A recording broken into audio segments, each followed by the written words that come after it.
At the restaurant, my son snapped at me and said, "Dad, this table is for family. You need to wait outside." The whole room laughed.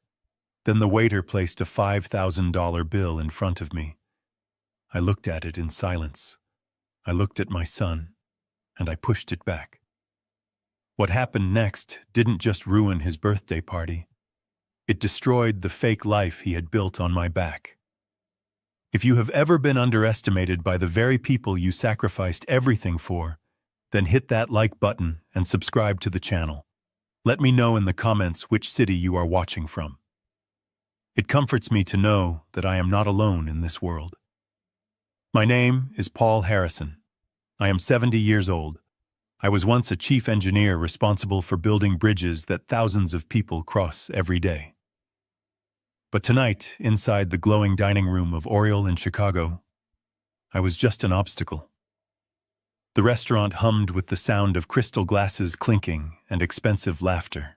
It was a Michelin star establishment, the kind of place where the lighting is dim and the menu has no prices. I was sitting alone at a tiny service table near the kitchen doors.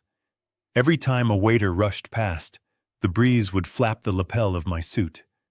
It was a good suit. Charcoal gray, wool. But it was 10 years old. It was the suit I wore to bury my wife Sarah 3 months ago. At the center of the room sat the reason we were here, my son Ryan. It was his 40th birthday. He looked magnificent in a tailored navy blazer holding court at a long table covered in white linen. Beside him was his wife Megan. She was throwing her head back, laughing at something a business partner said. The chandelier light caught the diamond tennis bracelet on her wrist. It sparkled violently. I stared at that bracelet. I knew exactly how much it cost, because 3 weeks ago they used my credit card to buy it. I sat there quietly, clutching a glass of tap water. I had not been served any food.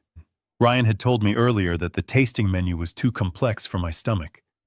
He said, "Dad, you just stick to the bread. You do not want to get sick in front of my investors." So I ate the bread. I watched them eat Osetra caviar and Wagyu beef. I watched Ryan pour a bottle of 1996 Chateau Margaux for a man I had never met. That bottle cost more than my first car. Suddenly, the laughter at the main table died down. Ryan stood up. He adjusted his silk tie and looked over at me. For a second, I thought he was going to invite me over. I thought maybe he remembered that without me, he would not be sitting in that chair. I thought maybe he remembered that I was his father. He walked toward me. He did not smile. His face was tight with annoyance.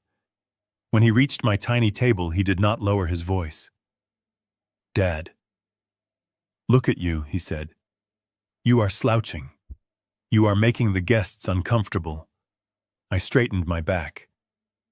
"I am just sitting here, Ryan," I said. "I am waiting for the cake." Ryan rolled his eyes. He sighed loudly enough for the nearby tables to hear.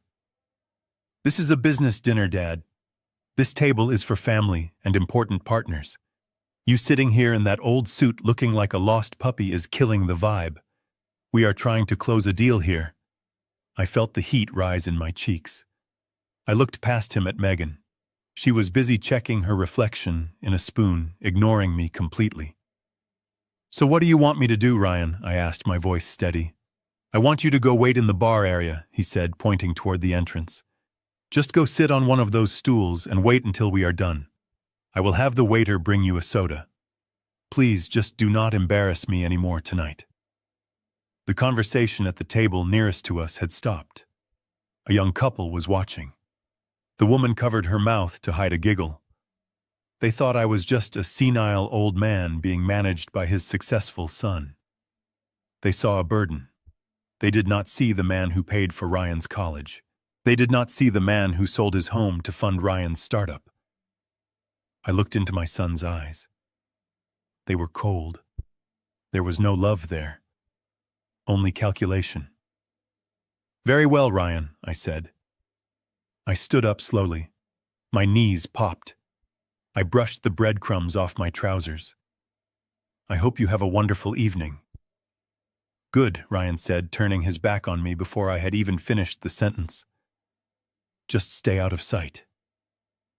I walked through the dining room. It felt like walking through a tunnel of judgment. I could feel eyes on my back. I could hear the whispers. Poor old guy. He looks confused. I kept my head high. I did not look at the floor. I walked straight to the bar area, which was separated from the dining room by a glass partition. The bartender was a young man with kind eyes. He looked at me with pity.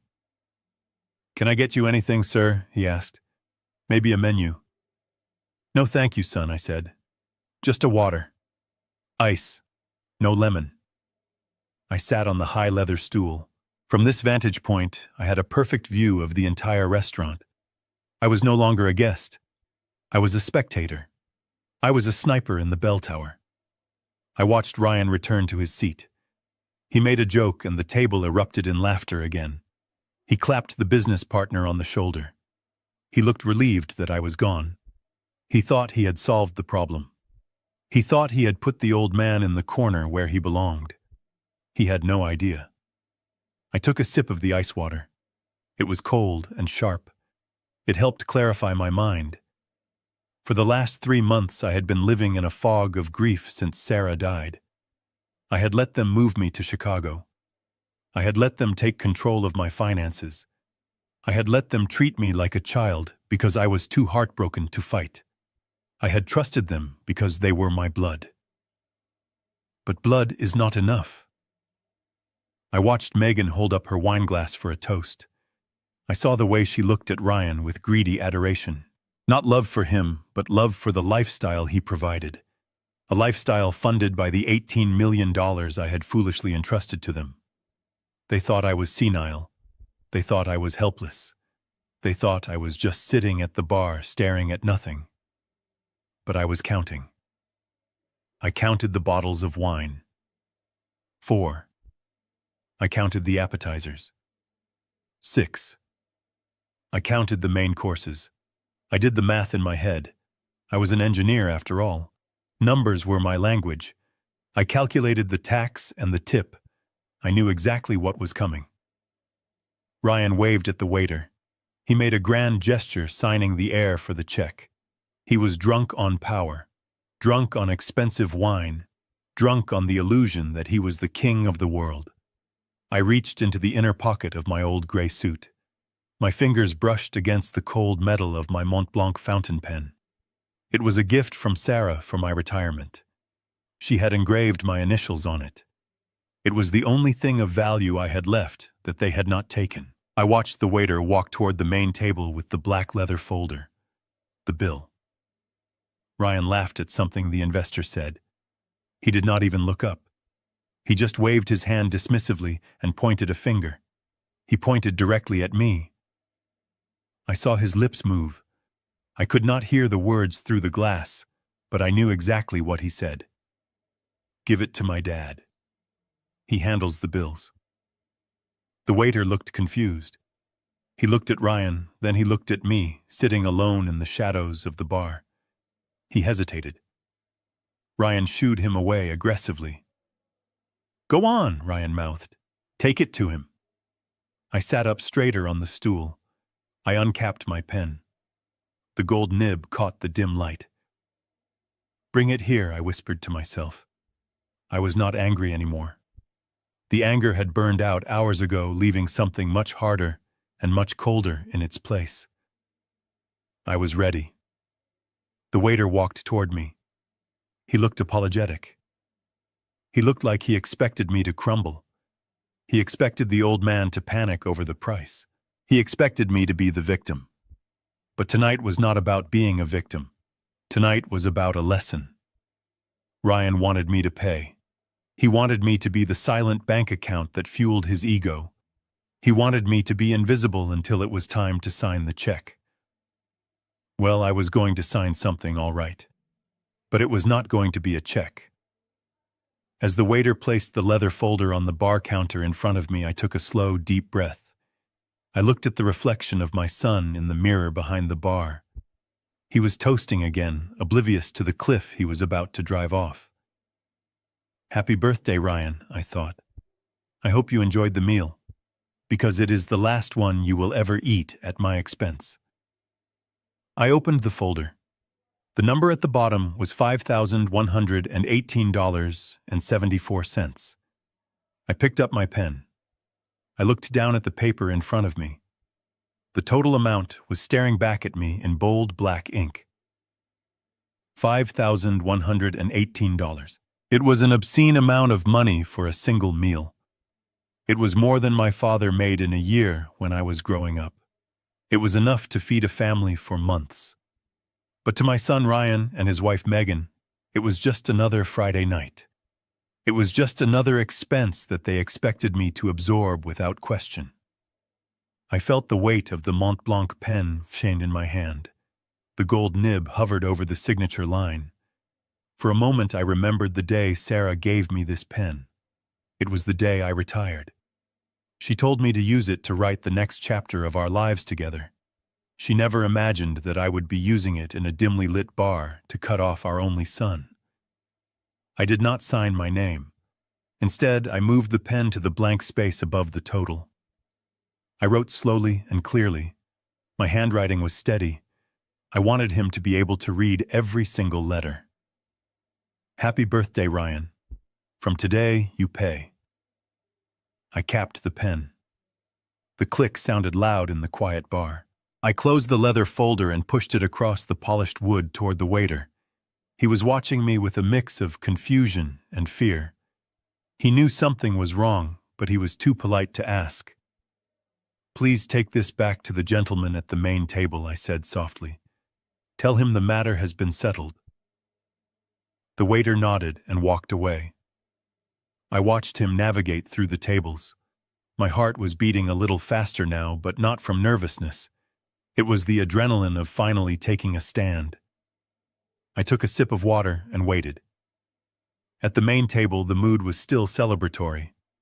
Ryan was pouring more wine. Megan was laughing her head off at a joke I could not hear.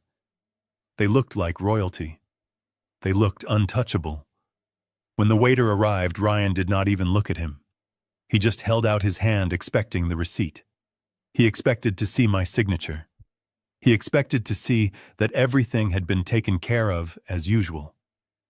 He opened the folder. He glanced at it casually at first. Then he stopped. His smile froze. He blinked and leaned in closer as if he could not believe what his eyes were seeing. He read the note once. Then he read it again. I saw his face change. The color rose from his neck to his cheeks. It was not embarrassment. It was pure rage. He snapped his head around and looked directly at me. His eyes were wide with disbelief.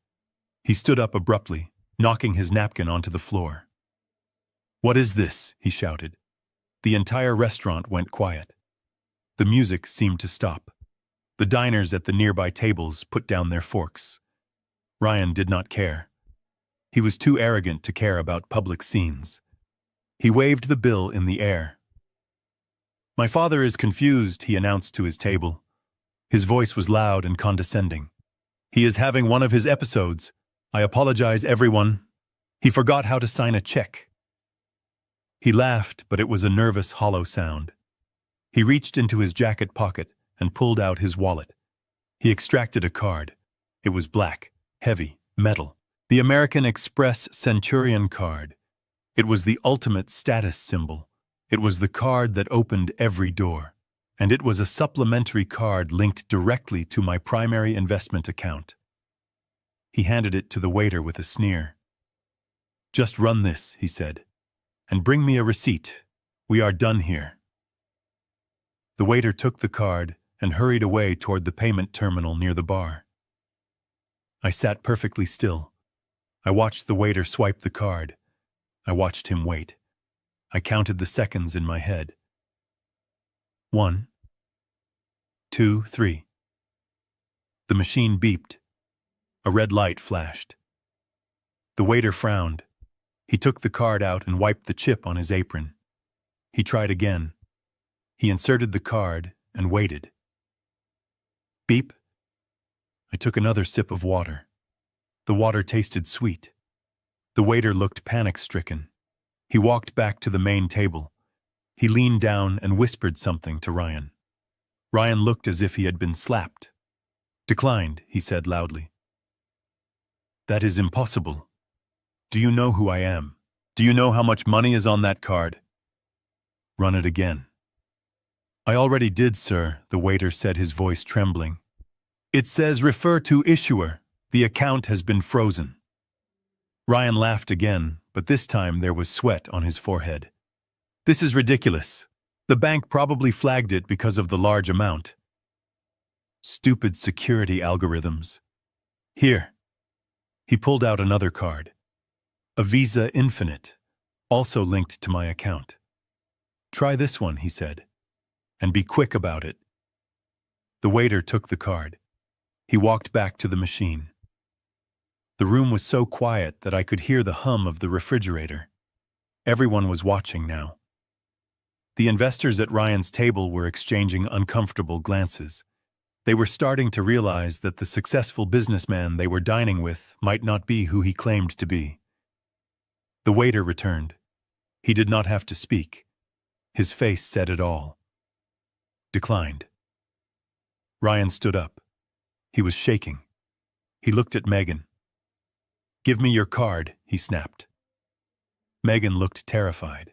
She dug into her designer clutch and pulled out her platinum card. The one she used for her spa days and her shopping sprees. The one I paid for. The waiter took it.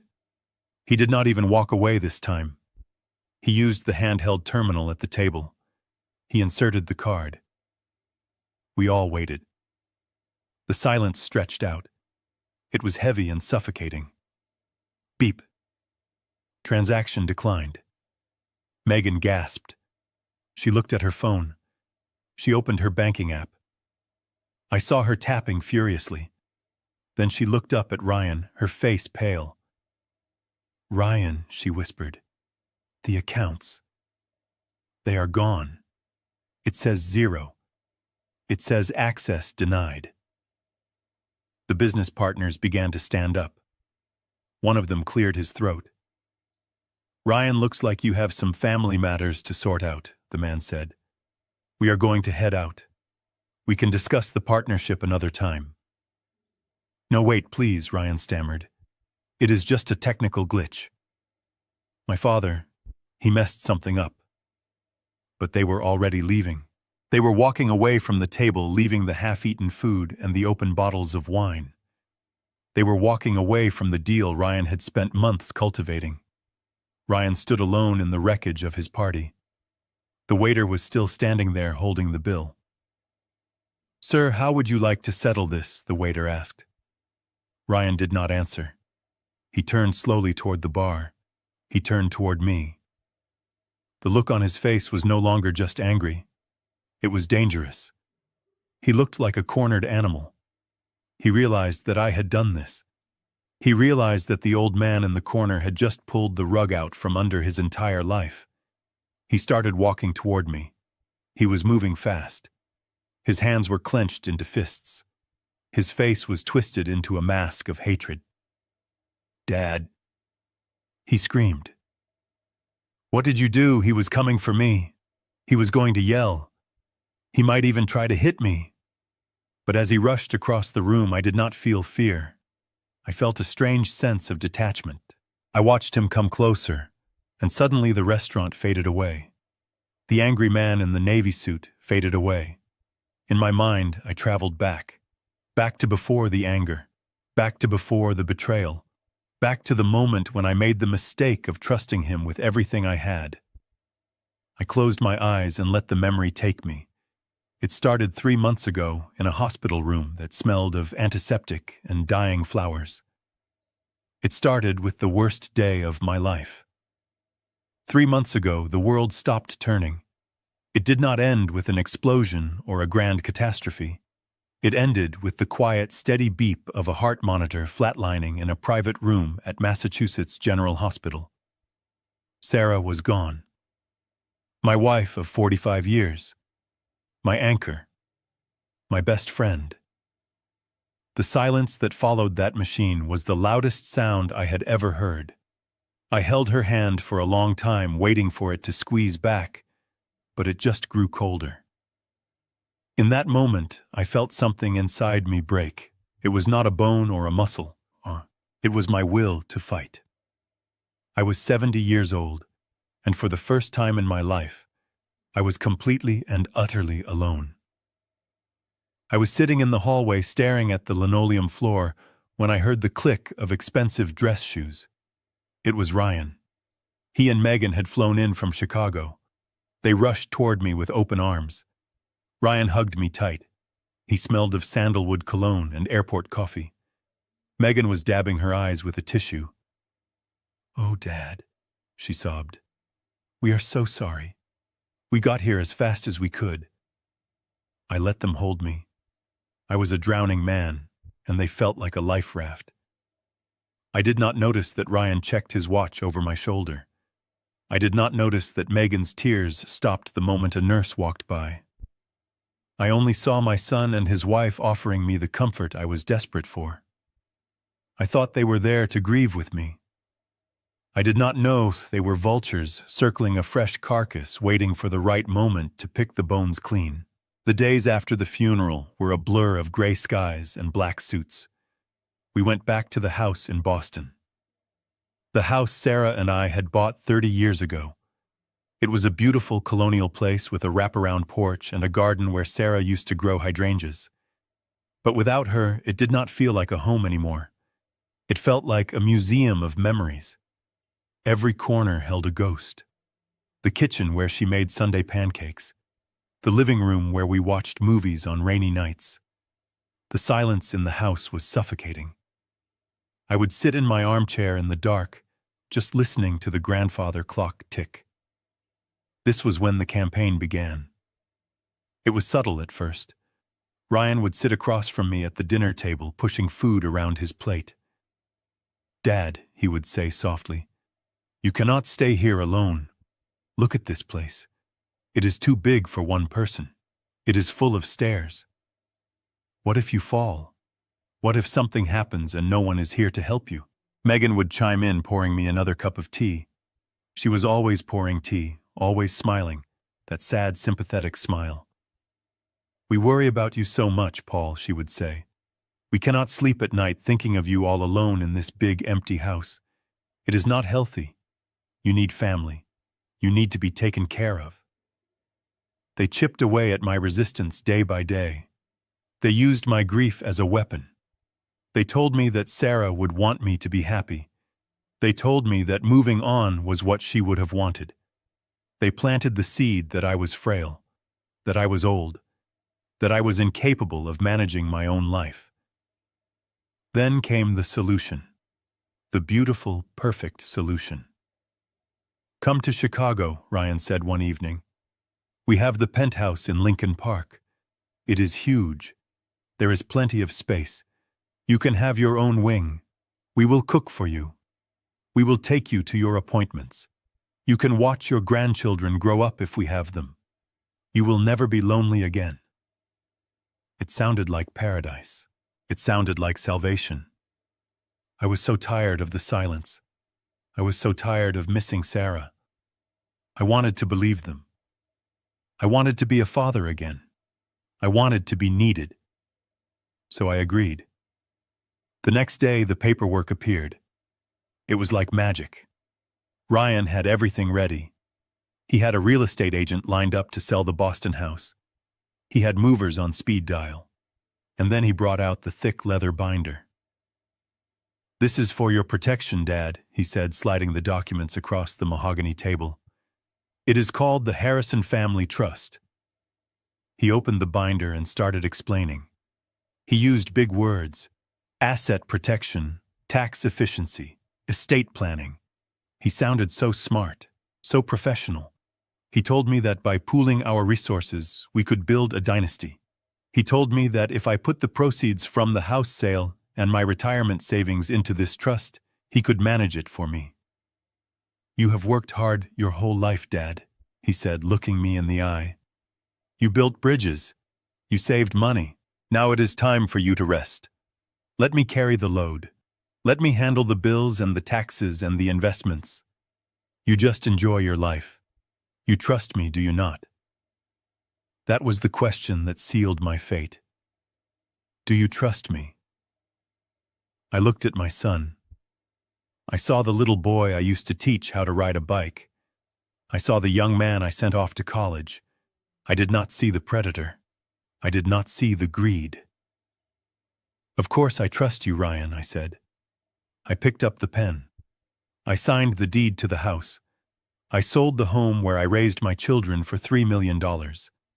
Then I signed the transfer orders for my investment accounts. $15 million. Money I had saved over 40 years of working as a chief engineer. Money from patents. Money from wise stock choices. I signed it all over to the Harrison Family Trust. I thought I was securing my future. I thought I was protecting my legacy. Ryan smiled as he collected the papers. It was a wide, bright smile. I thought it was a smile of relief. I thought he was happy that his father was going to be safe. I did not know it was the smile of a man who had just pulled off the heist of the century. Megan clapped her hands. "Oh, this is going to be wonderful," she squealed. "We are going to have the best life together." Within a week, the house was sold. The furniture was packed or donated. I walked through the empty rooms one last time. I said goodbye to the ghosts. I got into the car with Ryan and Megan, and we drove to the airport. I left my entire life behind in Boston. I carried only 2 suitcases and a heart full of hope. I did not know that I was walking into a trap. I did not know that the penthouse in Chicago was not a home but a prison. I did not know that the trust fund was not a safety net, but a slush fund for their lavish lifestyle. I was blinded by grief and love, and that is exactly what they counted on. We landed in Chicago on a rainy Tuesday. The city looked gray and sharp. As we drove toward the skyline, Ryan was on his phone talking about buying a new Porsche. Megan was looking at vacation packages to the Maldives. They seemed energized, electric. I sat in the back seat watching the rain streak against the window. I felt a small knot of anxiety in my stomach. Just a tiny flutter. I pushed it down. I told myself it was just the nerves of moving. I told myself everything was going to be all right. But as the car pulled up to the gleaming glass tower that was to be my new home, I had no idea that I had just signed my own death warrant. I had no idea that the man driving the car was not my savior, but my executioner. And I certainly had no idea that the suite they had prepared for me was not a guest wing, but a windowless closet behind the kitchen. The nightmare was about to begin. The elevator doors slid open directly into the penthouse, and for a moment I was breathless. The entire city of Chicago lay spread out before us through floor-to-ceiling glass walls. The lights of the skyscrapers twinkled like diamonds in the rain. The floors were white marble that shone under the recessed lighting. There was a grand piano in the corner, and modern art on the walls that looked like it cost more than my first house. "Welcome home, Dad," Ryan said, spreading his arms wide. I stepped onto the marble, clutching my 2 suitcases. I felt small in this vast, expensive space. It was cold. Beautiful, but cold. Like a museum where you are afraid to touch anything. Megan kicked off her heels and walked to the kitchen island, which was made of a single slab of black granite. She poured herself a glass of sparkling water. "Put your bags down, Paul," she said without looking at me. "We will show you your room." I felt a surge of excitement. I remembered what Ryan had promised me. A private wing. A space where I could set up my drafting table and maybe start painting again. A place where I could have some dignity. "Lead the way," I said, smiling. Ryan nodded. He walked past the living room, past the long hallway that led to the master bedroom and the guest suites. I followed him, my suitcase wheels clicking softly on the stone. But he did not stop at the large oak doors that lined the hallway. He kept walking. He walked right past the beautiful rooms with the lake views. He walked into the kitchen. I stopped, confused. "Ryan, where are we going?" Just through here, Dad, he said.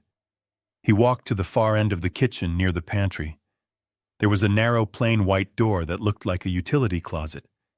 It was tucked away in the corner, invisible unless you were looking for it. Ryan opened the door. Here we are, he said. Your private sanctuary. I stared into the room.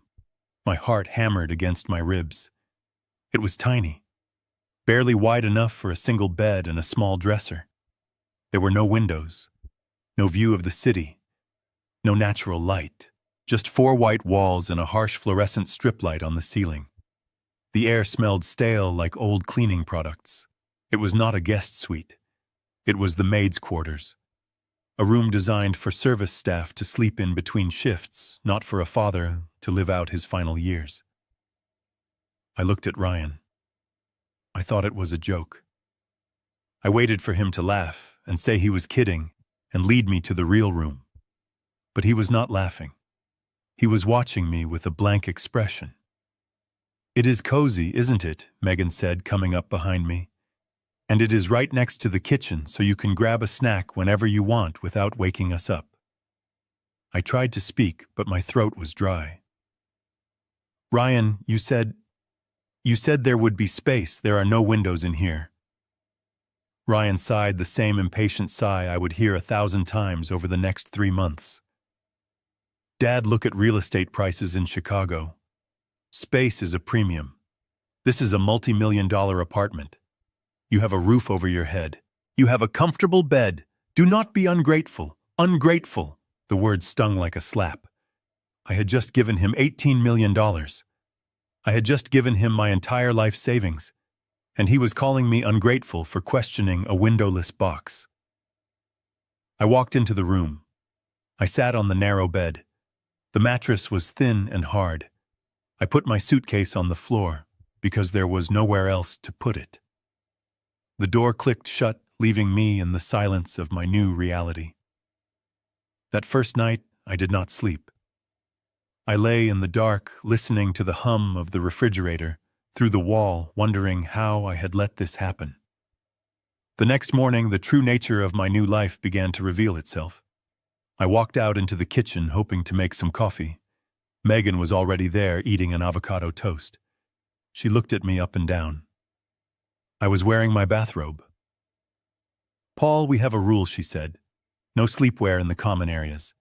We have guests coming over later. Please get dressed. I apologized and went back to my room to change. When I came back out, dressed in slacks and a shirt, Ryan was sitting at the island.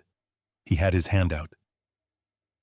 Dad, we need to talk about logistics, he said. Logistics? I asked. Yes. Now that you are living here, we need to make sure your assets are safe. You know how forgetful you have been getting lately. I frowned. I am not forgetful, Ryan. I am grieving. There is a difference. Ryan shook his head with a pitying smile. See, that is exactly what I mean.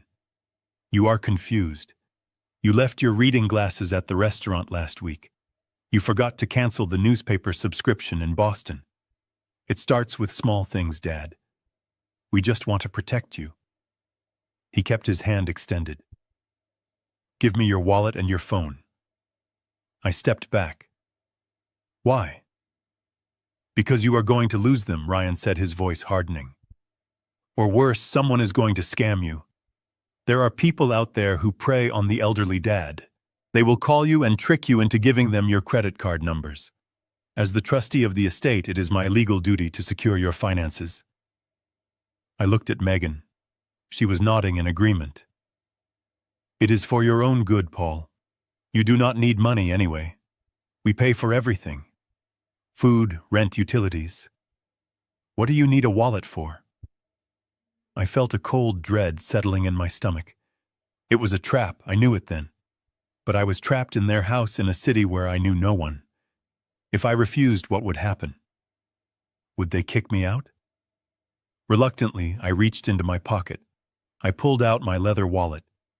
The wallet Sarah gave me on our 20th anniversary. I pulled out my iPhone. Ryan took them. He did not say thank you. He just slid them into his briefcase. "Don't worry, Dad," he said. "If you need to make a call, just ask us. If you need money, just ask." We are a family. But we were not a family. I was a prisoner. The transition from father to servant happened so slowly, I almost didn't notice it until it was too late. It started with small requests. "Dad, while you are in the kitchen, can you rinse those dishes? Dad, the cleaning lady is sick today. Can you just run the vacuum over the living room rug? Dad, can you take the trash down the chute?" Within 2 weeks, the requests became orders.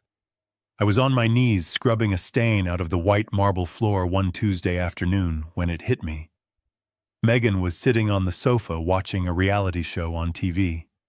She lifted her feet so I could scrub underneath them without even looking at me.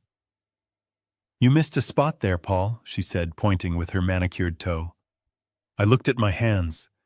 They were wrinkled and wet with soapy water. These were the hands that had designed suspension bridges. These were the hands that had held my wife as she took her last breath. And now they were scrubbing the floor for a woman who had never worked a day in her life. I stood up. My knees ached. "Megan," I said quietly, "I am tired. I am going to rest." She paused the TV. She looked at me with genuine annoyance. "Rest," she scoffed. "From what exactly? You do not have a job, Paul. You do not pay rent. We let you live here for free. The least you can do is help out around the house. It is called contributing." I wanted to scream. I wanted to yell that I had contributed $3 million from the house sale. I wanted to yell that every piece of furniture she was sitting on was bought with my money. But I bit my tongue. I knew that without my phone, without my wallet, and without access to my accounts, I was powerless. If I made a scene, they could throw me out on the street. So I went back to my room. My windowless box, I sat on the bed and stared at the wall. That night, Ryan came home late. He was in a good mood. He had bought a new watch, a Patek Philippe. I saw the box on the counter. "Hey, Dad," he called out.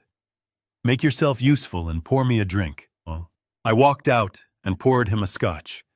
He took it without looking at me. He continued talking to Megan about their upcoming trip to Dubai. "We are going to fly first class," he said. "The Emirates suite. It is going to be insane." "And what about Paul?" Megan asked, lowering her voice, but not enough. Ryan waved his hand. "Oh, don't worry. I have a plan for him. We will figure it out before we leave." A plan.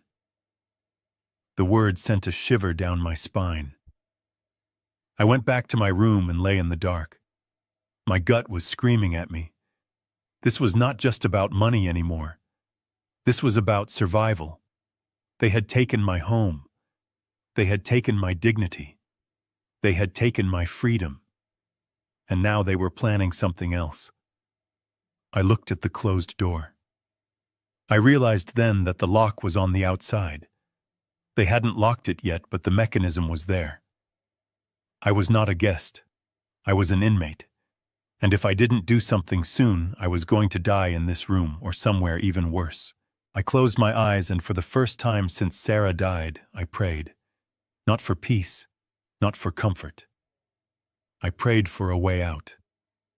The days bled into weeks, and the view of Lake Michigan from the floor-to-ceiling windows became a taunt. I could see the cars moving freely on Lakeshore Drive. I could see people walking their dogs and jogging along the path. But I was stuck behind the glass like a specimen in a jar.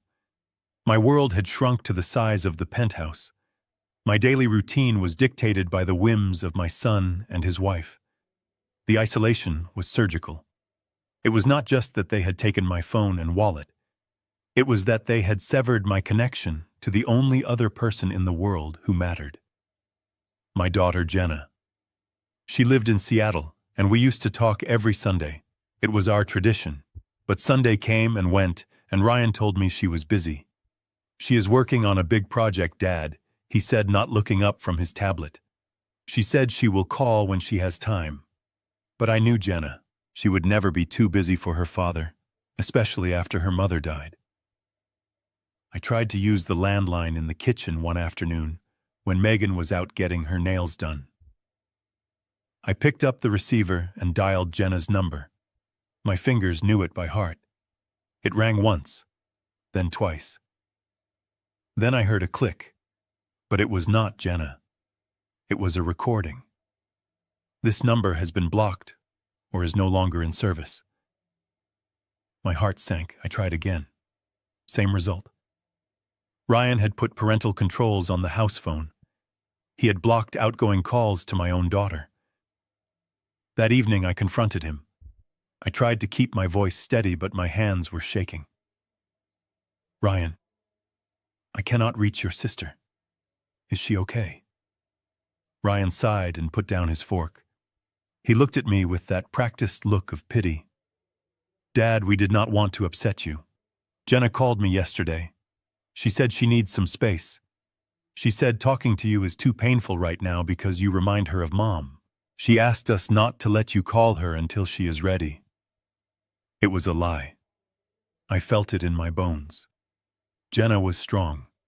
She was the one who held my hand at the funeral. She would never say that. But what could I do? I had no way to prove him wrong. Later that night, I stood in the hallway outside Ryan's office. The door was cracked open. I heard him laughing on the phone. Yeah, she bought it completely, Ryan said. I told her Dad is slipping. I told her he has early onset dementia and gets aggressive on the phone. I told her the doctors recommended no contact for a while to keep him calm. Yeah, she was crying, but she agreed. It is for the best. I leaned against the wall, struggling to breathe. He was not just stealing my money. He was stealing my reputation. He was painting me as a senile, aggressive old man to my own daughter, so she would not come looking for me. It was evil. Pure, cold evil. While I was being erased from existence, my money was very much alive. It was arriving at the front door in cardboard boxes almost every single day. The doorbell would ring, and the doorman would bring up stack after stack of packages. I saw the logos, the orange boxes from Hermes, the green boxes from Rolex, the black bags from Saks Fifth Avenue. Megan would tear them open on the kitchen island right in front of me. She would squeal with delight as she pulled out a $4,000 handbag or a pair of shoes that cost more than my first car. Look at this, Paul, she would say, holding up a silk scarf. Isn't it gorgeous? It is real silk. I would just nod and go back to sweeping the floor. I knew who paid for that silk.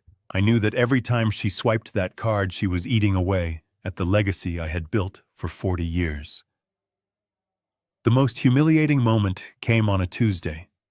I looked in the mirror and saw that my hair was getting long and unkempt. I had always taken pride in my appearance. I was a chief engineer. I wore suits. I kept my hair trimmed. Now I looked like a vagrant. I waited until Ryan was in the kitchen drinking his espresso. Ryan, I said, I need a haircut. There is a barber shop down the street. It is only $20. Ryan looked at me over the rim of his cup. He frowned. $20, Dad. That is a lot for a haircut. Can't Megan just trim it for you? She has scissors. I felt a lump in my throat. I had $18 million in his trust fund, and he was debating giving me $20. Please, Ryan, I said. I want to go to a real barber. I want to feel human. He sighed heavily, as if I had asked for the moon. He pulled out his money clip. It was thick with cash. My cash. He peeled off a $20 bill and tossed it on the granite counter. It slid across the surface and stopped near the sink. Fine, he said. But bring me the receipt. And do not talk to anyone. You know how you get confused. I took the money. I did not say thank you. I walked to the barber shop, and for 30 minutes I sat in a chair and let another man take care of me. It was the only time in months I felt like a person. When I walked back into the penthouse, something had changed inside me. The sadness was gone. The grief for my wife was still there, but the grief for my relationship with my son had evaporated. It was replaced by a cold, hard rage. It was the kind of rage that does not scream. It is the kind of rage that plans. I realized that if they thought I was a confused old man, I would give them exactly what they wanted. I would play the role of a lifetime. I started small. I would intentionally forget where the bathroom was. I would call Megan by my wife's name. "Sarah, is that you?" I would ask, blinking my eyes. Megan would roll her eyes and whisper to Ryan, "He is getting worse. He thinks I am his dead wife. It is creepy." I would spill water on the table and stare at it blankly, as if I did not know how it happened. I would leave the TV on static and sit in front of it for hours, just staring at the gray noise. Ryan watched me. At first he was suspicious. He would wave his hand in front of my face. "Dad, are you in there?" he would ask. I would just smile, a vacuous, empty smile, and talk about the weather in Boston from 20 years ago. It worked. They stopped whispering when I entered the room. They stopped hiding their conversations. To them, I was no longer Paul Harrison, the engineer. I was just a piece of furniture, a broken appliance that they could ignore. They became careless. They left documents on the table. They left their laptops open. They talked about their plans loud and clear while I sat 5 feet away pretending to struggle with a zipper. They thought they were watching a man fade away. They did not know they were being watched by a hawk. Every time they laughed at my clumsiness, I was memorizing a password. Every time they mocked my memory, I was filing away a date or a name. I was not losing my mind. I was sharpening it, and I was waiting for them to make a mistake. I knew it would come. Arrogance always leads to mistakes, and when it happened, I would be ready to strike. The sleepless nights were no longer filled with tears. They were filled with strategy. The old engineer was back to work, and his project was revenge. The digital clock on my bedside table read 2:14 in the morning. The red numbers stared at me in the darkness of my windowless room. The air was stale and recycled, and my throat felt like sandpaper. I had been lying awake for hours, staring at the ceiling, trying to make sense of the fragmented pieces of my life. I needed water. I sat up slowly. The bed springs creaked, and I froze, waiting to see if anyone heard. Silence. The penthouse was quiet. The only sound was the low hum of the city filtering in from the ventilation system. I swung my legs over the edge of the bed, and my feet touched the cold linoleum floor. I did not turn on the light. I knew the path to the kitchen by heart now. I knew exactly how many steps it took to get to the refrigerator without bumping into the island. I opened my door inch by inch. The hallway was dark, but there was a sliver of yellow light spilling out from under the door of Ryan's home office at the far end of the corridor. It was strange. Ryan usually went to bed early before his morning workouts. Megan needed her beauty sleep. Why were they up at this hour? I crept toward the kitchen. As I reached for a glass, I heard a sound that made my blood run cold. It was laughter. Not the loud, boisterous laughter they performed for their guests, but a low, conspiratorial snicker. It was the sound of 2 people sharing a dirty secret. I should have just taken my water and gone back to bed. I should have stayed in my lane. But something pulled me toward that sliver of light. It was a magnetic force. It was the gut feeling that had been nagging me for weeks, finally screaming at me to listen. I moved silently across the marble floor. My socks made no sound. I pressed my back against the wall right next to the office door. The door was not latched. It was open just a crack. I held my breath. "So it is done then?" Megan asked. Her voice was sharp and excited. "It is done," Ryan replied. "I heard the click of a mouse and the tapping of keys. The last transfer cleared 10 minutes ago. $500,000. That cleans out the domestic portfolio completely. The Harrison family trust is officially empty. I felt my knees buckle. Empty. $18 million. Gone. Where is it? Megan asked. Safe and sound, Ryan said. The account in the Cayman Islands received it. The shell company is untraceable. By the time anyone realizes the money is moved, we will be long gone. I covered my mouth with my hand to stop a gasp from escaping. They were stealing everything, not just skimming off the top. They were liquidating my entire existence. What about the bank? Megan asked. Will they flag it? Ryan laughed. A dry, arrogant sound. Who is going to flag it? I am the trustee. I have full power of attorney, and the beneficiary is a senile old man who cannot even remember to zip his fly. The bank thinks I am moving the assets to a more secure, long-term strategy. They thanked me for my business. I closed my eyes. The image of Ryan patting my back at the funeral flashed in my mind. Let me carry the load, Dad. Megan's voice brought me back to the cold hallway. Okay, so the money is safe. Now we just have to get through this week. When do we fly? Saturday morning, Ryan said. First class on Emirates. One-way tickets to Dubai. I have already looked at villas on the Palm Jumeirah. You are going to love it, babe. No extradition treaties. No winter. And best of all, no baggage. Baggage. And speaking of baggage, Megan said, her tone dropping lower. What about your father? We cannot just leave him here in the penthouse. The landlord will find him when the lease expires next month. There was a pause. I heard the sound of ice clinking in a glass. Ryan was drinking. Do not worry about him, Ryan said. I handled it today. I had a long talk with Dr. Evans. Dr. Evans was a friend of Ryan's from college. A man I had met once who had cold, dead eyes. And Megan asked. And for $10,000, Dr. Evans is willing to sign anything, Ryan said. He prepared a full medical file. Diagnosis. Advanced Alzheimer's with violent tendencies. He certified that Paul Harrison is a danger to himself and others. Violent tendencies. I had never hurt a fly in my life.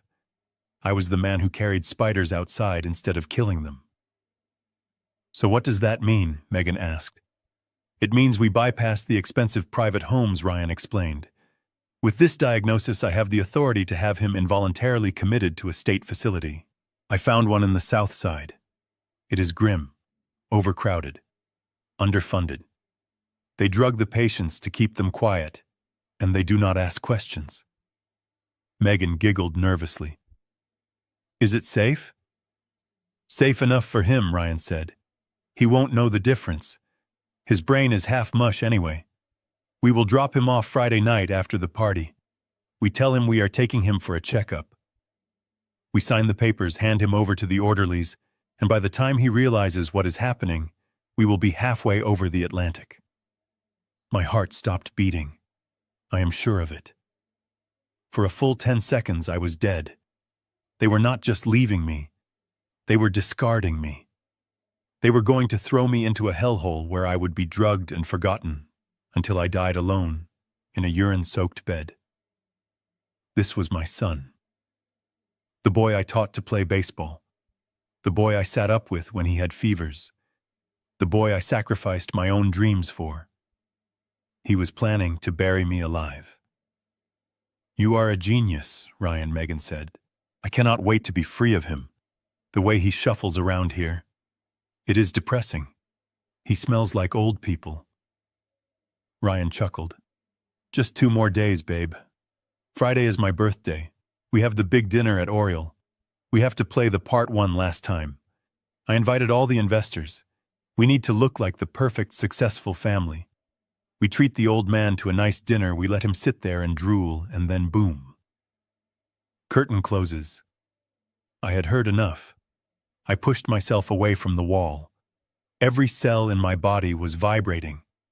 It was not fear anymore. Fear is for people who have something to lose. I had nothing left to lose. They had taken my money. They had taken my home. They had taken my freedom. And now they wanted to take my life. I walked back to my room. I did not tiptoe this time. I walked with purpose. If they heard me, I did not care. But they were too busy celebrating their victory to notice the ghost in the hallway. I entered my tiny windowless room and closed the door. I did not turn on the light. I sat on the edge of the bed and looked at my hands. They were trembling violently. I clenched them into fists until my knuckles turned white. I sat there in the dark, and I let the tears come. But they were not tears of sorrow. They were hot, burning tears of fury. I mourned Sarah 3 months ago. Tonight I mourned Ryan. The son I loved died in that office tonight. The man who walked out of there was a stranger, a monster, a thief.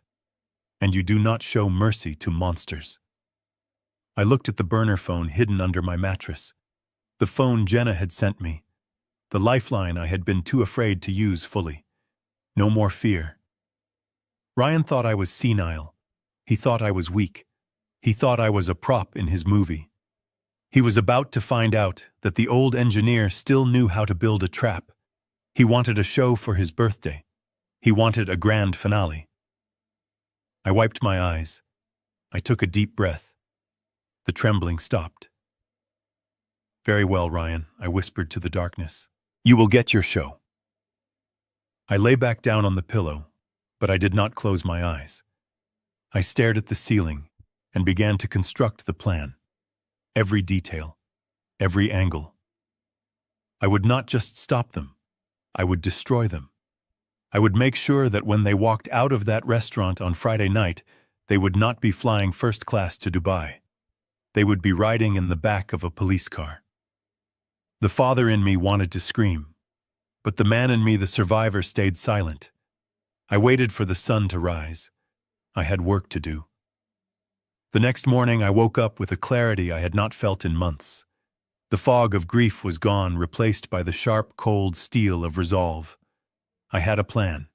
It was risky, and it required me to be an actor worthy of an Academy Award. But I had no other choice.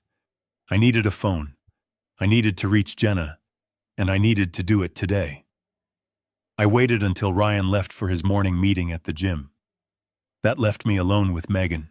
She was in the living room, scrolling through her phone and drinking a green smoothie. Perfect. I went into the bathroom. I turned on the shower. I let the water run until the room was filled with steam. Then I took a deep breath. I looked at myself in the mirror. "Showtime, Paul," I whispered. I grabbed the towel rack and rattled it. Then I slammed my hand against the tiled wall as hard as I could. I let out a scream, a loud guttural cry of pain that echoed through the penthouse. Help me, help." I threw myself onto the floor. I curled into a ball, clutching my right hip. I heard Megan's footsteps running down the hallway. "Paul, what is it?" she shouted, banging on the door. I fell. I groaned, my voice strained with fake agony. "I think I broke something. My hip. Oh God, it hurts." Megan opened the door. The steam billowed out. She saw me lying on the wet tiles, my face twisted in pain. For a second, I saw genuine panic in her eyes. Not because she cared about me, but because she was terrified of the liability. If I died or got seriously injured under her watch, it could complicate their travel plans. "Oh my God," she said, covering her mouth. Okay, stay there. Do not move. I am calling an ambulance." "No," I gasped. "No ambulance. Too expensive. Just take me to the urgent care down the street. Please, Megan, just help me up." She hesitated. She looked at her manicure, then at me. Finally, she sighed. "Fine. But if you bleed on my car seats, Ryan will kill you." She helped me up. I leaned heavily on her, putting all my weight on my injured side. I whimpered with every step. I was selling it perfectly. We drove to the urgent care center in silence. Megan was texting furiously, probably updating Ryan. When we got there, she dumped me in a wheelchair and pushed me to the front desk. He fell in the shower, she told the receptionist. He thinks he broke his hip. I need to go move the car. I will be right back. This was my moment. Megan walked out the automatic doors. I was alone in the waiting area. I looked around. There was a nurse standing near the triage station. She looked kind. She had tired eyes and a name tag that read Brenda. I wheeled myself over to her. I made my hands shake. I made my lip tremble. "Excuse me, ma'am," I whispered. She looked down at me. "Yes, sweetie, what do you need? Are you in pain?" I nodded, tears welling up in my eyes. "Yes, but that is not it. I need a favor. A huge favor." She leaned in closer. "What is it?" "My son. He took my phone," I said, my voice cracking. "He says I am too old to have one. But today is my granddaughter's birthday. I just want to hear her voice. Please. Can I borrow your phone for 1 minute? Just 1 minute." Brenda looked at me. She saw a frail old man with bruises on his soul. She saw the desperation in my eyes. She didn't see the engineer planning a counterstrike. She just saw a grandfather who missed his family. She looked around to make sure her supervisor wasn't watching. Then she reached into her pocket. "Make it quick," she whispered, handing me her cell phone. I took it with shaking hands. I dialed Jenna's number. I prayed she would pick up. Ring, ring, hello? "Jenna, Dad." "Oh my God, Dad, is that you? Why are you calling from a strange number? Ryan told me." "Listen to me, Jenna." I cut her off. My voice was low and urgent. "Do not speak. Just listen. Ryan is lying to you. I am not sick. I do not have dementia. He and Megan have stolen everything. The money, the house, everything." "What? Dad, what are you talking about?" "They are planning to put me in a state asylum on Friday, Jenna. They are leaving for Dubai with all the money. I am trapped here." I heard her gasp on the other end of the line. I heard the horror in her silence. "Dad, tell me what to do," she said. Her voice was steady now. She was my daughter, all right. "I need a phone," I said. "I need a secure line. Send me a package. Overnight shipping. Put a burner phone inside a box of Mom's old clothes. Ryan won't check that. He doesn't care about Mom's things. Can you do that?" "Yes," she said. "I will do it right now." "Dad, hold on. I am coming to get you." "No," I said sharply. "Do not come yet. If you come now, they will run. We need to catch them. Just send the phone. I have a plan." I saw Megan walking back through the glass doors. "I have to go," I whispered. "I love you, Bean. I love you too, Dad." I deleted the call log. I handed the phone back to Brenda just as Megan walked up. "Thank you," I said to the nurse loudly. "For the water. You are welcome, sweetie," she said, winking at me. The doctor examined me. No broken bones, just a bad bruise. Megan was annoyed that she had wasted her morning, but I didn't care. As we drove back to the penthouse, I looked out the window and smiled. The cavalry was coming. 2 days later, a package arrived. Megan brought it in, wrinkling her nose. "Oh, this box smells like mothballs," she said. "It is from Jenna. She says it is some of your wife's old sweaters. Do you want this junk?" "Yes," I said, keeping my face blank. It would be nice to have something of hers. She tossed the box on the floor near my room. "Just keep it out of sight," she said. I waited until I was alone in my room. I tore open the tape. Inside, beneath the layers of familiar wool cardigans that still smelled like Sarah's lavender perfume, I found it. A small black burner phone, fully charged. I turned it on. There was one contact saved. Jenna, and a text message. "We are with you, Dad. Tell us when to strike." I held the phone to my chest. I felt a surge of power. For the first time in 3 months, I was not a prisoner. I was a commander. And the war was just beginning.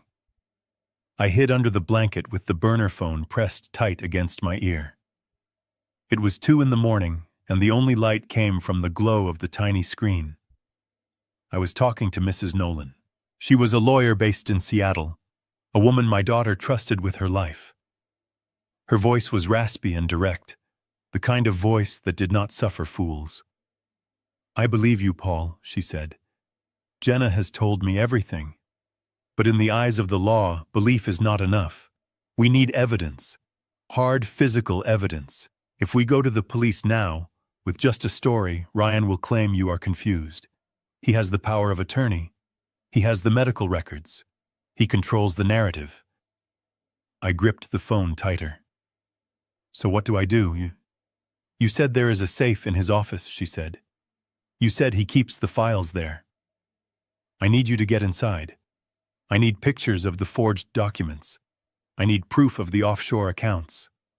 And most importantly, I need that fake medical evaluation. Without that, we cannot stop the involuntary commitment order." "I understand," I whispered. "Be careful, Paul," she added. "If he catches you, it is over." I hung up and hid the phone back inside the hollowed-out space in the mattress. I lay there in the dark, plotting. I knew I only had one chance, one window of opportunity before the birthday dinner on Friday. That opportunity came the very next evening. It was Thursday. Ryan and Megan were attending a charity gala at the Art Institute. It was a black tie event. I watched from the kitchen as they got ready. Ryan looked dashing in a tuxedo, adjusting his cufflinks in the mirror. Megan wore a red silk gown that hugged her figure, and she was draping a diamond necklace around her neck. My diamonds. Ryan walked into the kitchen to grab a bottle of water. He looked at me sitting at the small table eating a bowl of oatmeal. "We will be late tonight, Dad," he said, checking his watch. "Do not wait up, and for God's sake, do not touch the thermostat." I looked up at him with my best vacant expression. "Have fun at school," I said, my voice trembling slightly. He rolled his eyes. "I am going to a gala, Dad. Jesus, he is losing it fast." He turned to Megan. "Let's go." I waited. I heard the front door close. I heard the heavy click of the deadlock. I waited another 10 minutes just to be sure they hadn't forgotten anything. I went to the window and watched their black limousine pull away from the curb and disappear into the Chicago traffic. The moment they were gone, the old man vanished. I stood up straight. I walked to the utility drawer in the kitchen. I rummaged through the junk until I found what I was looking for. A small precision screwdriver from an eyeglass repair kit and a stiff paperclip. I walked down the hallway to Ryan's office. The door was locked. Of course it was. He was arrogant, but he was not stupid. I knelt down in front of the handle. I was a chief engineer for 40 years. I built bridges that spanned rivers. I designed mechanisms that could withstand hurricanes. A standard residential door lock was not a challenge. It was an insult. I straightened the paperclip. I inserted the tension wrench I had improvised from the screwdriver. I closed my eyes and visualized the pins inside the cylinder. 1, 2, 3. I applied a tiny amount of torque. I felt the first pin set, then the second. I worked with the patience of a surgeon. My hands were steady. My mind was clear. Click. The handle turned. I slipped inside and closed the door behind me. The room smelled of leather and expensive scotch. I didn't turn on the big light. I used the flashlight from the burner phone. I swept the beam across the room until it landed on the wall, safe behind the painting of a ship. I moved the painting. The digital keypad glowed a soft blue in the darkness. This was the hard part. There were a million combinations. I could not pick a digital lock. I had to hack the human element. I stared at the numbers. What would a man like Ryan choose? He was narcissistic. I tried his birthday. Nothing. I tried the day he graduated from Harvard. Nothing. I tried Megan's birthday. The light flashed red. I paused. I thought about how his mind worked. He did not love anyone, but he was sentimental about his own victimhood. He always claimed he was the one who suffered when his mother died. He used her death to manipulate me. Slowly, I reached out. I typed in 6 digits. 0, 6, 1, 2, 5, 4. June 12, 1954. Sarah's birthday. The mechanism whirred. The green light flashed. The heavy steel door popped open. I felt a wave of nausea. He used his dead mother's birthday to lock away the money he stole from her husband. It was a level of depravity I could not comprehend. I wanted to scream, but I swallowed the bile and reached inside. It was a treasure trove of betrayal. I pulled out a thick stack of documents. My hands shook as I laid them on the desk. First, I found the power of attorney. I shone the light on the signature page. There it was. Paul Harrison. But the ink was too smooth. The loops were wrong. It was a clumsy forgery, but good enough to fool a bank clerk who didn't look too closely. I took a photo. Next, I found the bank records, statements from a bank in the Cayman Islands. The balance was $12 million. The account holder was a shell company called RH Holdings. I turned the page. There were transfer receipts showing money leaving my accounts and entering his. I took photos of every page capturing the account numbers and the routing codes. Then I found the travel itinerary. 2 tickets on Emirates Airlines. First class, Chicago to Dubai. One way, departing Saturday morning at 10 a.m. The price of the tickets was $20,000. He was flying to paradise using my retirement while leaving me in hell. I photographed it. And then at the bottom of the stack, I found the smoking gun, the medical file. I opened the manila folder. It was stamped with the letterhead of Dr. Evans. I read the assessment. Patient exhibits severe cognitive decline, aggressive behavior, paranoia, unfit to live independently.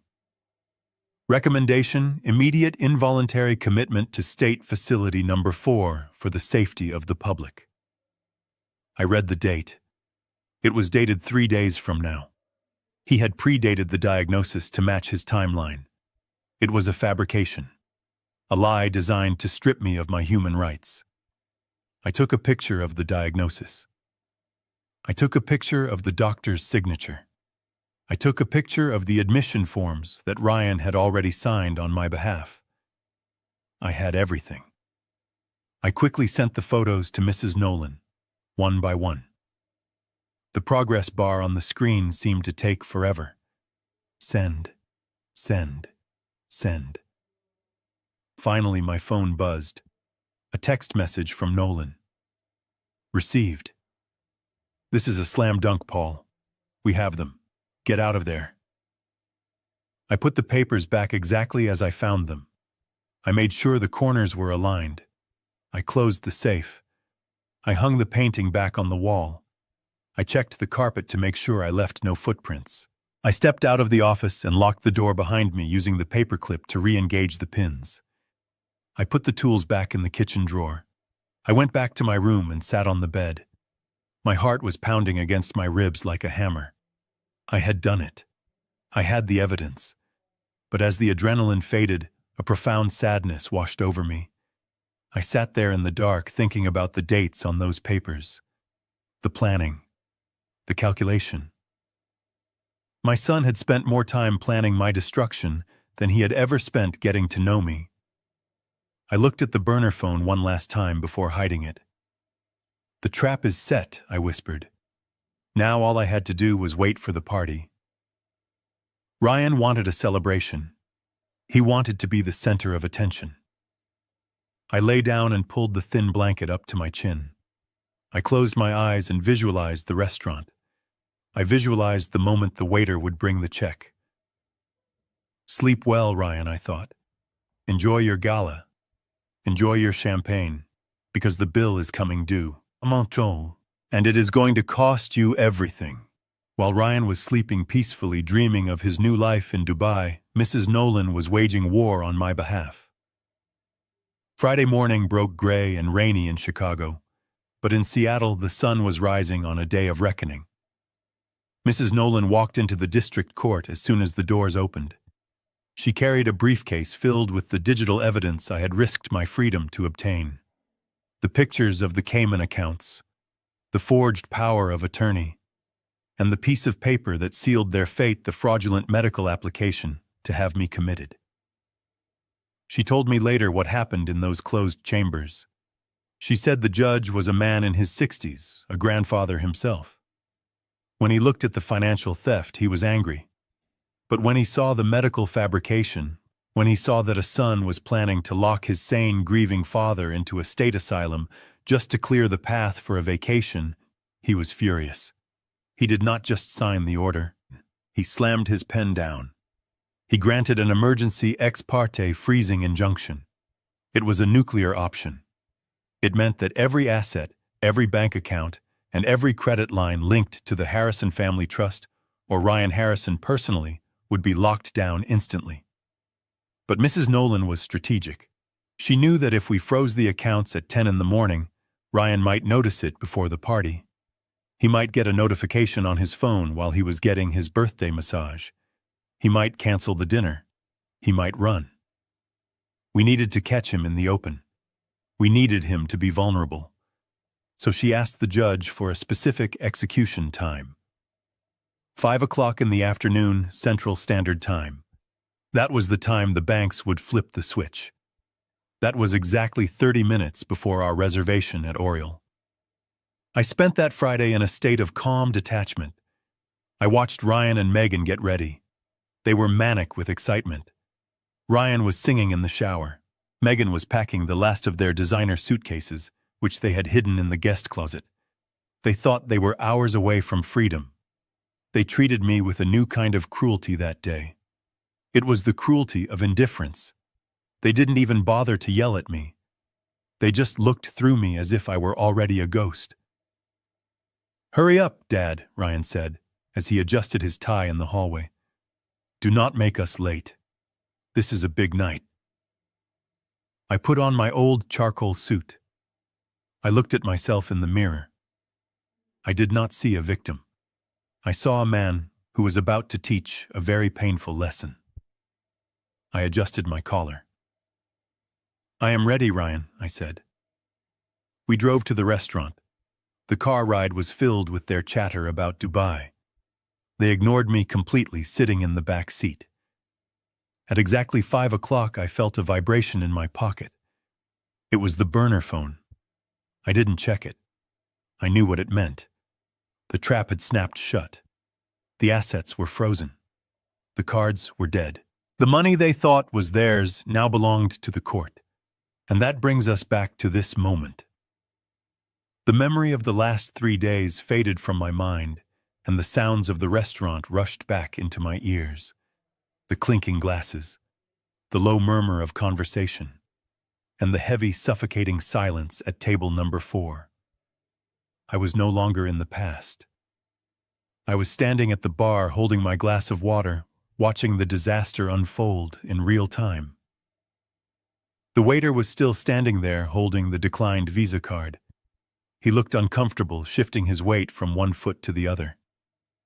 "Sir, do you have another form of payment?" he asked softly.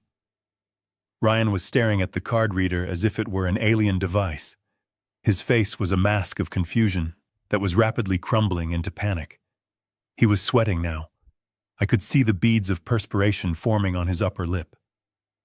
"This does not make sense," Ryan stammered. His voice was high and tight. "I just used this card yesterday. There is a limit of $50,000. Try it again. You must be doing it wrong." "I tried it 3 times, sir," the waiter said. "It is a hard decline. The bank says to confiscate the card." "Confiscate it," Ryan shouted. He snatched the card back from the waiter's hand. "You will do no such thing." Megan grabbed his arm. Her fingernails dug into his suit jacket. "Ryan," she hissed. "People are staring. Fix this. Use the Cayman card." Ryan froze. He looked at her with wide eyes. He couldn't use the Cayman card. Not here. Not in front of witnesses. That account was supposed to be a secret. That was their getaway money. "I cannot use that one," he whispered harshly. "Then use mine," Megan said. She ripped her clutch open and pulled out her platinum card. "Here, run this one. And add a 20% tip, just get us out of here." The waiter took Megan's card. He walked back to the machine. I watched his fingers tap the keys. I took a sip of water. It was the best water I had ever tasted. The machine beeped, a long, low tone that signaled failure. The waiter returned. He did not look apologetic anymore. He looked suspicious. "Declined, ma'am," he said. Megan dropped her fork. It clattered against the china plate. "What do you mean, declined?" she screeched. "That is my personal account. It has nothing to do with him.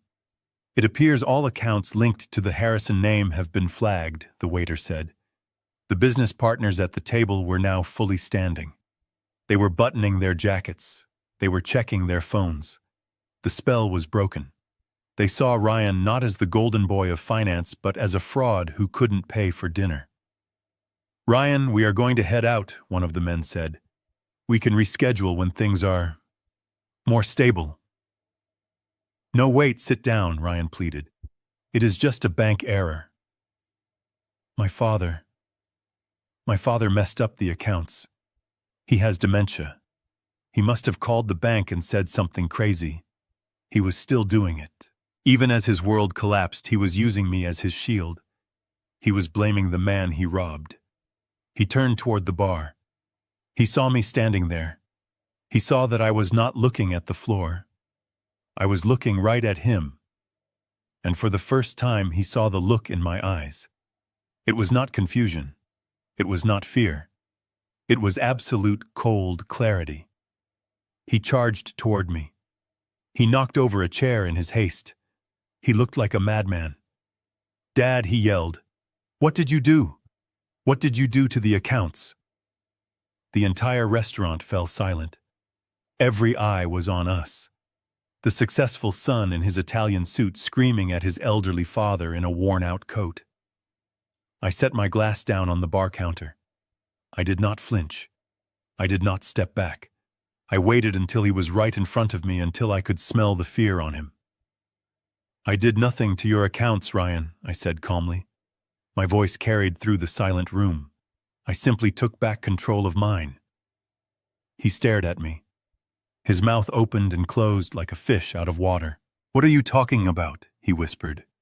"You are senile. You do not know what you are doing. Give me the phone. Give me your wallet." I reached into my pocket, but I did not pull out the empty wallet he expected. I pulled out the burner phone. I held it up. "I know exactly what I am doing," I said. "I know about the house you sold. I know about the $18 million you moved to the Cayman Islands. I know about the tickets to Dubai. And I know about the room at the state asylum where you planned to dump me tonight." Megan had come up behind him. She heard the last part. Her face went white. She looked like she was going to faint. You know," she stammered. I looked at her. I looked at the diamond necklace she was wearing. "I know everything, Megan," I said. "And so does the judge who signed the freeze order at 5 o'clock today. You are not going to Dubai. You are not going anywhere." Ryan lunged for the phone. "Give me that," he screamed. But before he could touch me, a heavy hand landed on his shoulder. It was the restaurant manager. And behind him stood two men in dark suits who had just walked in through the front door. They were not smiling. "Mr. Harrison," the manager said, "I think you need to step back." Ryan spun around. "Do not touch me. This old man is crazy. He is lying." The two men in suits stepped forward. One of them pulled out a badge. Ryan Harrison, the officer said. Megan Harrison, you are both under arrest. The trap was perfect. The audience was watching, and the curtain was finally coming down. The silence in the restaurant was not empty. It was heavy. It was a physical weight that pressed down on every single person in the room. The clatter of silverware had stopped. The music seemed to have faded into the background. All that remained was the heavy breathing of my son standing before me. His chest was heaving beneath his expensive navy suit. His face was a map of panic and rage. The veins in his neck were bulging like cords of rope. He looked at me, and for the first time in his life, he did not see his father. He saw an obstacle.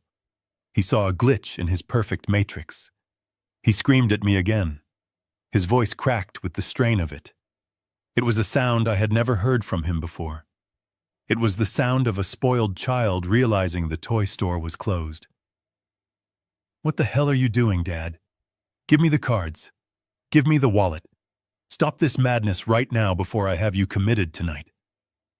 He reached for me. His hand was a claw. He intended to grab my lapel to shake the obedience back into me. He expected me to flinch. He expected the old man to cower and apologize and hand over the plastic that fueled his delusions of grandeur. But I did not flinch. I stood up. I did not stand up like a 70-year-old man with a bad hip. I did not stand up like a confused geriatric patient. I stood up with the smooth, controlled power of a man who had spent 40 years building skyscrapers and bridges. I straightened my spine. I seemed to grow 3 inches in height. The slouch was gone. The tremors were gone. The vacant look in my eyes vanished, replaced by a gaze that was sharp and cold as steel. I brushed his hand away. I did not hit him. I simply swatted his hand aside as if it were a fly. The gesture was dismissive. It was the action of a parent correcting a petulant child. Ryan stumbled back. He looked shocked. He had forgotten that before I was his victim, I was his father. He had forgotten that I was the one who taught him how to walk. I looked him dead in the eye. I pitched my voice so that it would carry to every corner of the room. I did not shout. Shouting is for the weak. I spoke with the absolute authority of the truth. That is not your card, Ryan. The words hung in the air. That is my card. It is linked to my life savings. The money I worked 40 years to earn. The money you and your wife have been draining like parasites for the last 3 months. Ryan turned pale. He looked around at his guests. He tried to laugh, but it came out as a choke. Don't listen to him, he stammered, addressing the investors. He is having an episode. He thinks he is still working. He is confused. Dad, sit down. You are embarrassing yourself. I did not sit down. I stepped out from behind the small service table. I walked into the center of the room. I was now standing in the light of the chandelier. I turned to the table where his business partners sat. These were men who respected money, men who respected power. Gentlemen, I said. My voice was steady and deep. My son told you I have dementia. He told you I am a burden. He told you he is a self-made man investing his own capital. I reached into my pocket and pulled out the burner phone. I held it up like a piece of evidence in a courtroom. The truth is, my son is a fraud. He has not earned a dime in 10 years. The capital he is boasting about is my retirement fund. The house he lives in is paid for by the sale of my home in Boston. And the lifestyle he and his wife enjoy is funded by stealing from a grieving widower. Liar, Megan screamed. She jumped up from her chair. Her face was twisted into a mask of pure hatred. The beautiful socialite was gone. In her place was a cornered animal. Shut up, old man, she shrieked. You are lying. You are sick in the head. Ryan, call the doctors. Call Dr. Evans. Get him out of here. I turned my gaze to her. It was a look of such disappointment that she actually flinched. Dr. Evans is not coming, Megan, I said, because I sent his fraudulent medical report to the state medical board this afternoon, and I sent a copy to the district attorney. The color drained from her face so fast she looked like a ghost. She gripped the edge of the table to keep from falling. Ryan looked at her, then back at me. He was shaking his head. No. No. You are bluffing. You do not know how to do that. You do not even know how to use a smartphone. I smiled. It was a cold, humorless smile. I am a chief engineer, Ryan. I was writing code when you were still in diapers. Did you really think that because I grieve for your mother, I had lost my mind? Did you think I was stupid? I took a step closer to him. He shrank back. I know about the account in the Cayman Islands, Ryan. Account number 74229. I know about the $500,000 you transferred last night. I know about the one-way tickets to Dubai on Emirates Flight 202 departing tomorrow morning. Ryan's knees gave out. He grabbed the back of a chair to support himself. The guests gasped. The specific details hit them like bullets. They knew this was not the rambling of a senile man. This was the recitation of a criminal indictment. But I was not done. I had one more blow to deliver.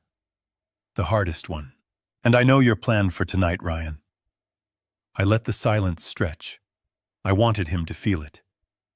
You were not going to take me home after this dinner. You were going to drive me to the South Side. You were going to use a fake diagnosis to have me involuntarily committed to a state asylum. You were going to lock your own father in a cage so you could fly to the beach and drink champagne with my money. A murmur of horror rippled through the room. The investors looked at Ryan with pure disgust. One of them, the man who had been drinking the expensive wine, stood up. He threw his napkin on the table. Is this true, Harrison? The man asked, his voice dripping with contempt. Were you going to lock up your father? Ryan tried to speak. It is complicated. He needs help. It was for his own good. It was for your greed, I interrupted. It was because you are too weak to work and too cruel to love. You are not a businessman, Ryan. You are a thief, and you are a disappointment to the name Harrison. That broke him. The humiliation was total. He looked around the room and saw no allies. He saw only judgment. He saw the end of his social life, the end of his career, the end of his freedom. Megan let out a guttural scream. She lost all control. She grabbed a steak knife from the table. It was a silver knife, heavy and sharp. You ruined everything, she screamed. You miserable old leech! I will kill you! She lunged at me. She moved fast, fueled by the adrenaline of a narcissist who had lost her supply. She raised the knife. I did not move. I did not have to. Before she could take 2 steps, a large hand grabbed her wrist. It was the restaurant manager. He had been waiting for this moment. He twisted her arm behind her back with practiced ease. The knife clattered to the floor with a metallic ring that sounded like a bell tolling for a funeral. Let me go, she shrieked, kicking and thrashing. He is the criminal. He stole our lives. That is enough, madam, the manager said, his voice calm and firm. At that moment, the front doors of the restaurant swung open wide. The cold Chicago wind blew in, followed by 2 officers from the Chicago Police Department and 2 agents in federal jackets. They marched into the room with grim determination. Ryan saw them. He slumped into the chair. He put his head in his hands. He knew it was over. He began to weep. Not the tears of a man who is sorry for what he did, but the tears of a man who is sorry he got caught. I watched them approach. I felt a strange lightness in my chest. The heavy burden of the last 3 months, the fear, the acting, the swallowing of my pride, it all evaporated. I looked at the waiter who was still holding the bill. He was staring at me with wide, admiring eyes. I reached into my inner pocket. I pulled out my new debit card. The one Mrs. Nolan had helped me set up just hours ago. The one that was linked to the only account Ryan could not touch. "I will take care of the bill," I said to the waiter. "But sir," the waiter stammered, "after all this, you still want to pay." I looked at Ryan weeping in his chair. I looked at Megan being handcuffed by the officers screaming obscenities. "Yes," I said quietly. "Consider it a severance package. It is the last thing I will ever give them." I handed him the card. Then I turned to the table of investors who were watching me with stunned silence. "I apologize for the disruption, gentlemen," I said, adjusting my cuffs. "It seems the party is over." I walked over to the window and looked out at the city lights. I did not look back as the police read them their rights. I did not look back as they were marched out in handcuffs past the diners they had tried so hard to impress. I just looked at the reflection of an old man in the glass. He looked tired, but he was standing tall, and for the first time in a long time he was free. The officers moved with a heavy professional efficiency that sucked the remaining air out of the room. There were 4 of them in total. 2 uniformed officers from the Chicago Police Department and 2 men in suits who identified themselves as federal agents. They did not shout. They did not cause a scene. They simply took control of the space with a terrifying calmness.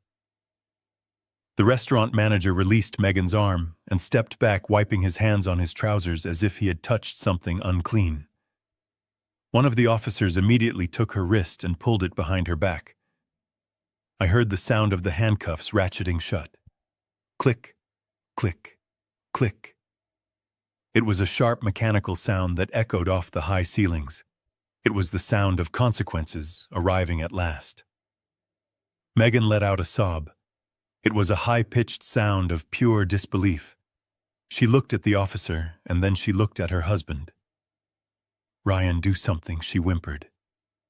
"Tell them who we are." But Ryan could not do anything. He was slumped in his chair, his face buried in his hands. The federal agent walked over to him and tapped him on the shoulder. "Ryan Harrison," the agent said, his voice devoid of emotion.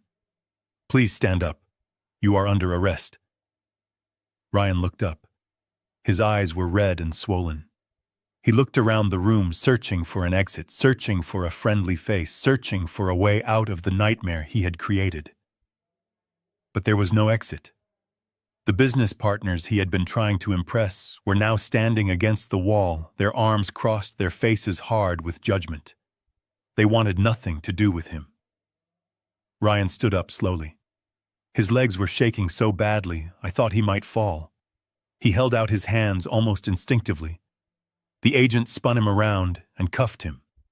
The metal cuffs bit into his wrists, crushing the cuffs of his expensive tailored shirt. The Patek Philippe watch he had bought with my money gleamed just inches away from the steel restraints.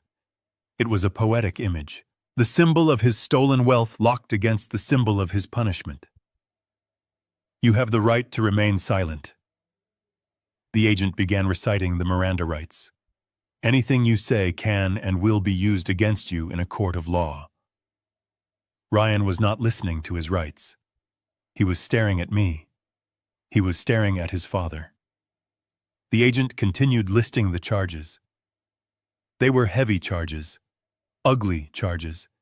"You are being charged with wire fraud, bank fraud, identity theft, forgery of legal documents, and conspiracy to commit elder abuse."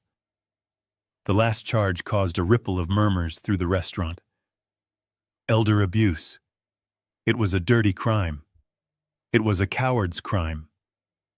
The investors looked at Ryan with open disgust. To steal money is one thing, but to plot against your own vulnerable father is unforgivable. Ryan seemed to shrink under the weight of the words. He realized the gravity of his situation. He realized that this was not a misunderstanding that could be fixed with a smooth apology or a bribe. He was looking at 20 years in a federal prison.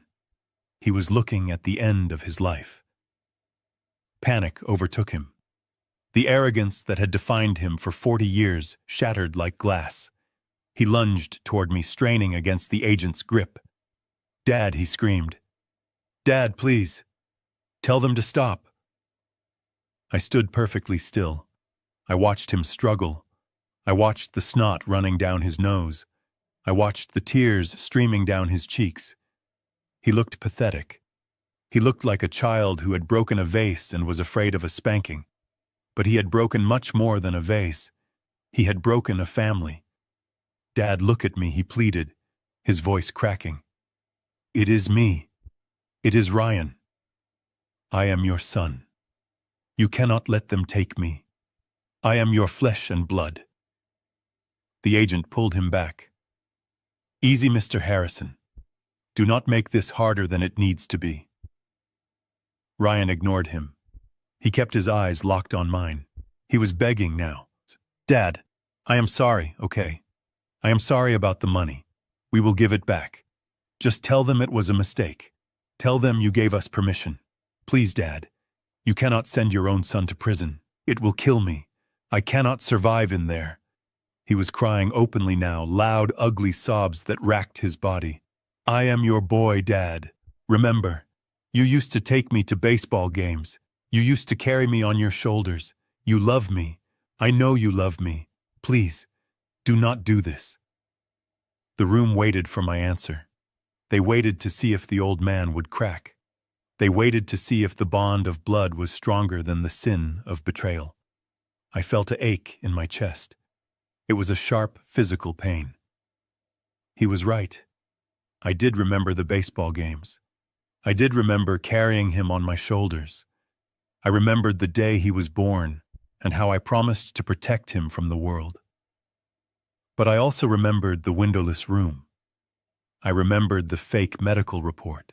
I remembered the conversation I heard at 2 a.m.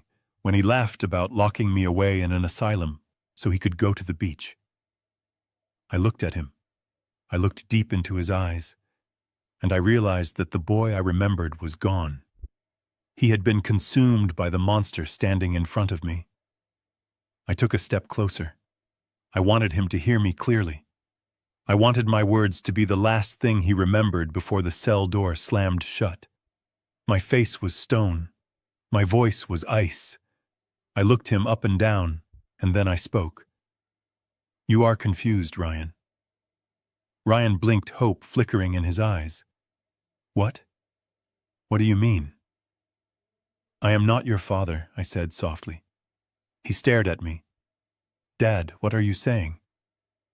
My son died 3 months ago, I said. My son died the same day his mother did. The boy I raised would never have stolen his father's home. The boy I raised would never have treated his grieving father like a dog. The boy I raised had a heart. I paused. I let the words sink in. You, I said, pointing at his chest.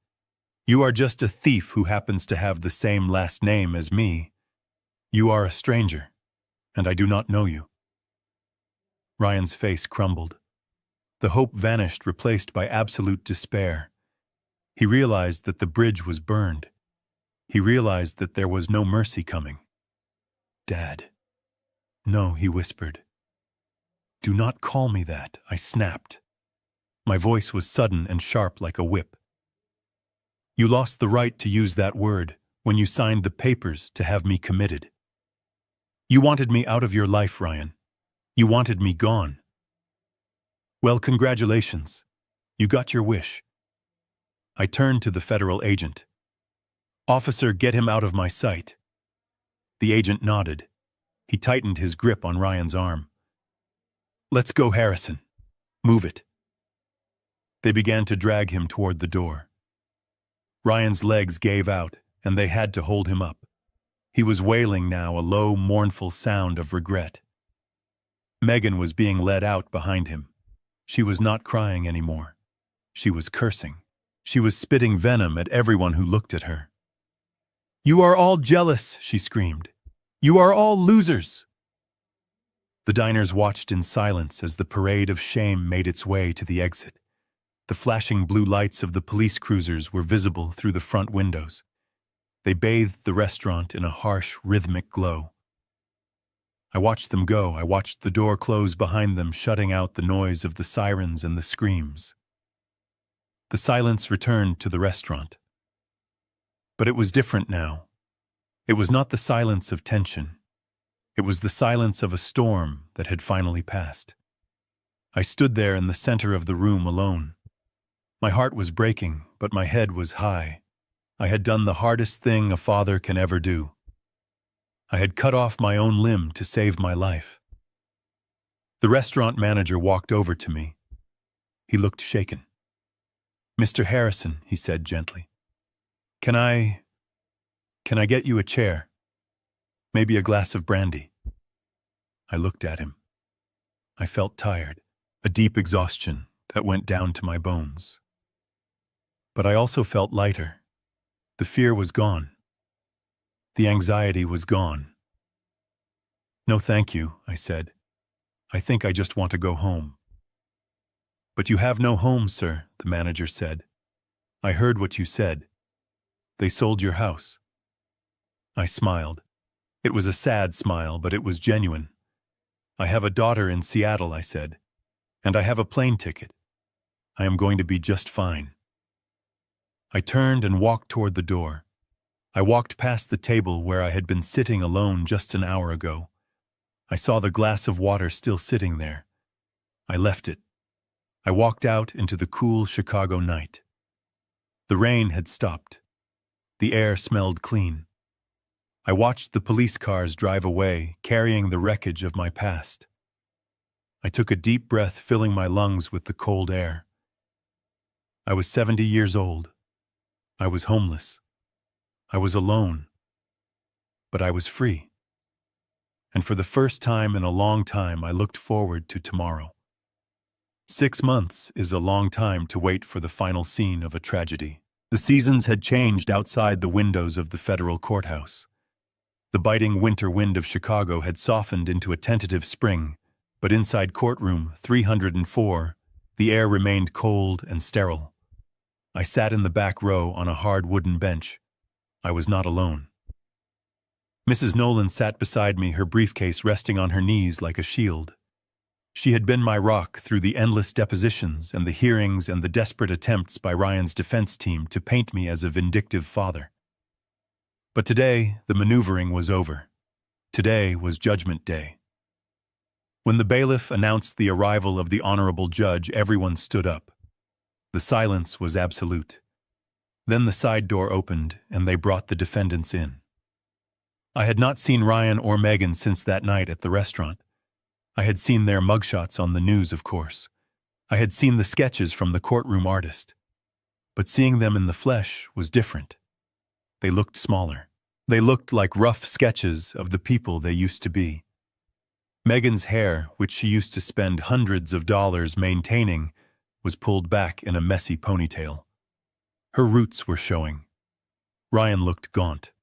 The designer suits were gone, replaced by the shapeless orange jumpsuits of the Federal Detention Center. He walked with a shuffle, his ankles shackled together.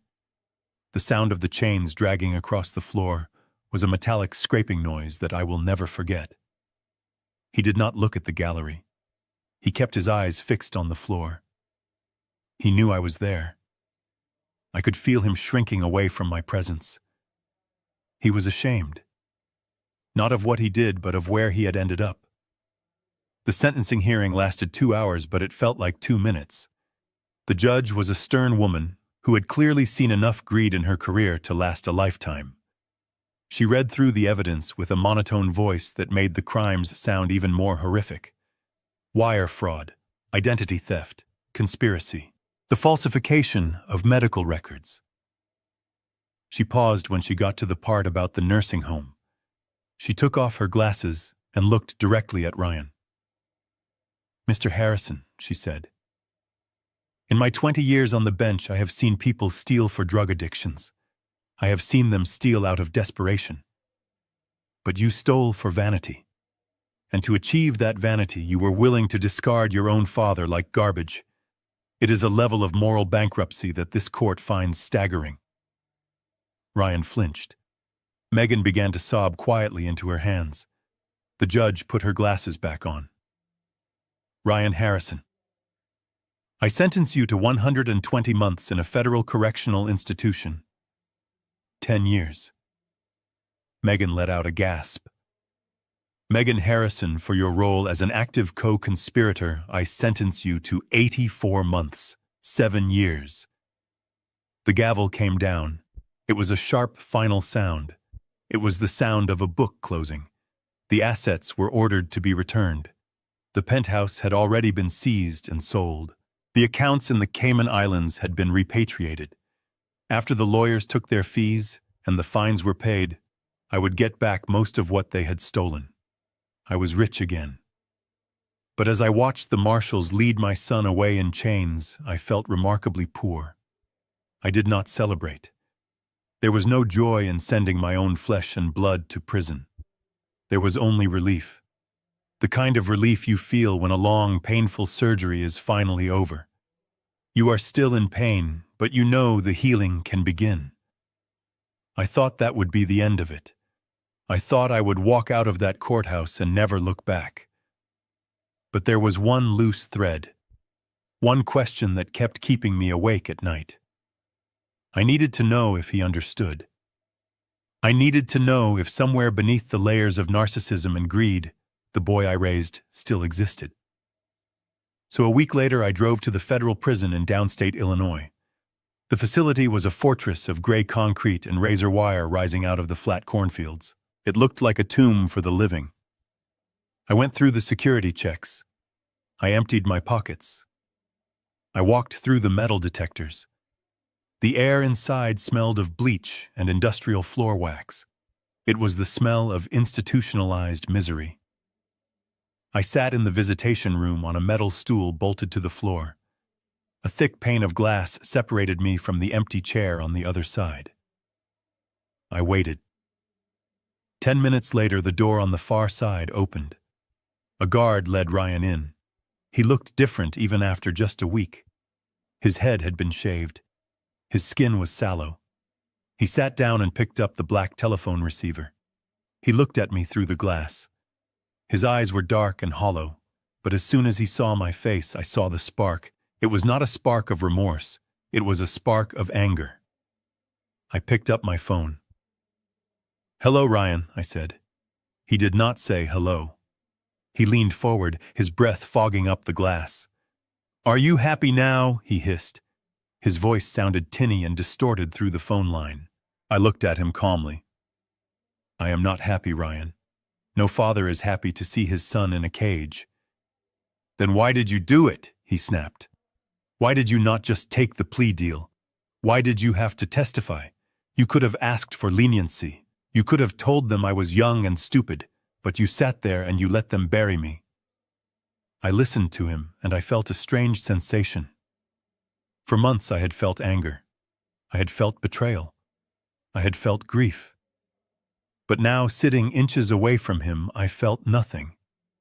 The emotional cord that connects a parent to a child had finally snapped. I was looking at a stranger who happened to have my eyes and my nose but none of my soul. "I did it because you broke the law, Ryan," I said. "And because you tried to erase me. You didn't just want my money.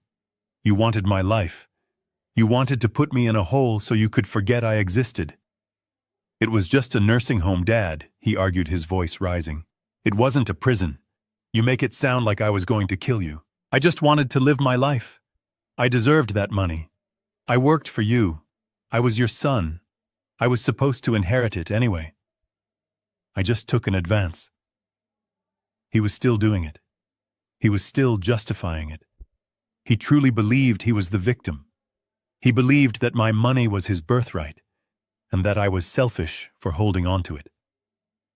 I shook my head slowly. "You deserved nothing, Ryan. Inheritance is a gift, not a debt. And you don't get a reward for breathing. You get a reward for building something. You built nothing. You only destroyed." Ryan slammed his fist against the counter. The guard behind him took a step forward, his hand resting on his baton. Ryan flinched and lowered his voice. "So that is it, huh? You came here to lecture me. You came here to gloat. Well, go ahead. Enjoy your millions, Dad. You are going to die alone. You have no one. Megan hates you. I hate you. You will rot in that big empty house and no one will care. I looked at his face contorted with spite. I realized then that I had come here looking for my son, but my son had died a long time ago. The man sitting in front of me was just a vessel of resentment. I did not come to gloat, I said softly. I came to give you something. I reached into my shirt pocket. I pulled out a small photograph. It was old and the edges were curled. It was a picture taken 35 years ago at a lake house in Wisconsin. In the photo, I was a young man with a thick beard holding a fishing rod. Next to me was Sarah laughing with the wind in her hair. And sitting between us on the dock was a 5-year-old boy. He was holding a small fish, beaming with pride. He looked safe. He looked loved. I pressed the photo against the glass. Ryan looked at it. For a second, the anger faltered. He stared at the image of the little boy he used to be. He stared at his mother's smile. That was the family you had, I said. That was the love you threw away for a first-class ticket and a watch. Ryan looked away. He could not look at the photo. Take it away, he whispered. I am leaving it with the guard, I said. You can put it on your cell wall. Or you can tear it up. It does not matter to me anymore. I stood up. My knees didn't ache. My back was straight.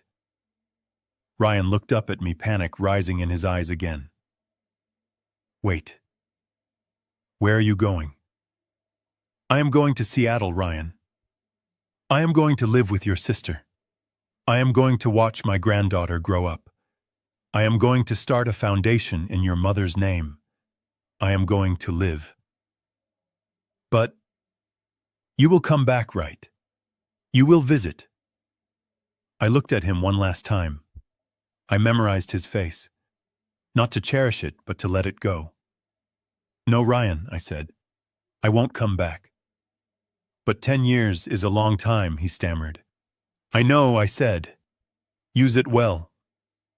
I hung up the phone. Dad, wait. Ryan shouted, his voice muffled by the glass. Dad, do not walk away. Dad. I turned my back on him. I walked toward the heavy steel door. I heard him banging on the glass behind me. I heard him calling me. But I did not stop. I did not turn around. I signaled to the guard to open the door. The buzzer sounded a loud, harsh buzz that signaled the end of the visit. I stepped out into the hallway. The door clanged shut behind me, cutting off the sound of his voice. The silence that followed was beautiful. I walked down the long corridor past the other visitors, past the guards, past the checkpoints. I walked out into the sunshine. I walked to my rental car and sat in the driver's seat. I took a deep breath. I checked my mirror. I put the car in gear. I drove away from the prison. I drove toward the highway. I drove toward the airport. I drove toward my life. I was Paul Harrison. I was 70 years old, and for the first time in a long time, the road ahead was clear.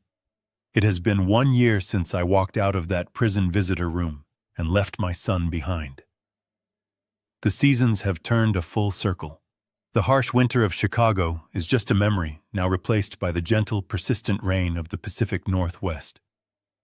I did exactly what I promised I would do. I moved to Seattle. I bought a small house not far from where Jenna and her husband live. It is not a penthouse. It does not have marble floors or gold-plated faucets. It is a craftsman cottage with a creaky front porch and a garden that needed a lot of work. And I love every inch of it because it is mine. My name is on the deed. My name is on the utility bills. And when I lock the door at night, I am the one holding the key. Jenna comes over every Sunday. We cook dinner together. We talk about everything and nothing.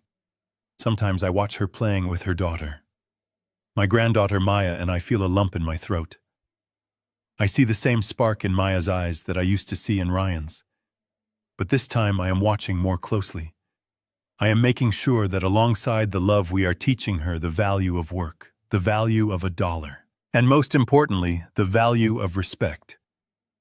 The recovery of my assets took some time, but Mrs. Nolan was relentless. She clawed back almost everything Ryan and Megan had stolen. The apartment was sold. The cars were auctioned off. The offshore accounts were drained. When the final check was deposited into my account, I looked at the number. It was millions of dollars. Enough to live in luxury for the rest of my life. Enough to buy a yacht or a mansion. But I did not want a yacht. I did not want a mansion. I had learned the hard way that money without purpose is just a target for predators. So I kept enough to be comfortable. I set aside a secure trust for Maya's education, one that she cannot touch until she is 30 and has a career of her own. And then I took the rest, and I went to see a lawyer. Not to write a will, but to start a war. I established the Sarah Harrison Foundation. We opened our doors 3 months ago. Our mission is simple. We provide high-powered legal defense and financial forensic services to the elderly who are being abused by their families. We help the grandmothers who were tricked into signing over their deeds. We help the grandfathers whose pensions are being siphoned off by drug-addicted children. We help the people who are too ashamed to admit that their own flesh and blood has betrayed them. I go into the office 3 days a week. I sit with these people. I hold their hands. I tell them my story. I see the shame in their eyes, the same shame I felt in that restaurant. And I tell them that it is not their fault. I tell them that love is not a weakness, even if it was weaponized against them. Last week, we helped a retired teacher get her home back from a nephew who had forged her signature. When the judge slammed the gavel down and ruled in her favor, she hugged me in the hallway. She was crying. She said, "Mr. Harrison, you saved my life." I told her, "No, madam. You saved yourself. I just gave you the sword. That is my legacy now. Not bridges, not skyscrapers, but dignity. I am rebuilding the dignity of people who thought their lives were over." But there was one final conversation I needed to have. One final piece of business to close the book on the tragedy of the Harrison family. Last Tuesday, I flew back to Boston. It was a crisp autumn day. The leaves on the trees were burning red and orange just the way Sarah loved them. I rented a car and drove out to the quiet cemetery where we had buried her. It felt like a lifetime ago that I stood there with Ryan by my side, listening to his empty promises. I walked to her grave. The stone was cold and gray. I cleaned off a few fallen leaves. I placed a bouquet of fresh hydrangeas in the vase. I stood there for a long time, just listening to the wind in the trees. I thought about the life we built. I thought about the sacrifices we made. I thought about the long shifts I worked so Ryan could go to private school. I thought about the vacations we skipped so we could fund his trust. I knelt down in the grass. I touched the letters of her name engraved in the granite. "Hello, Sarah," I whispered. "I am back." I took a deep breath. The air smelled of damp earth and pine needles. "I have some news," I said. "Our boy is gone. He is alive, but he is gone. He is in a place where he cannot hurt anyone anymore.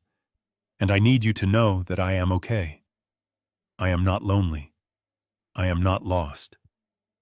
I paused, collecting my thoughts. This was the hardest part. The confession. We made a mistake, Sarah. You and I.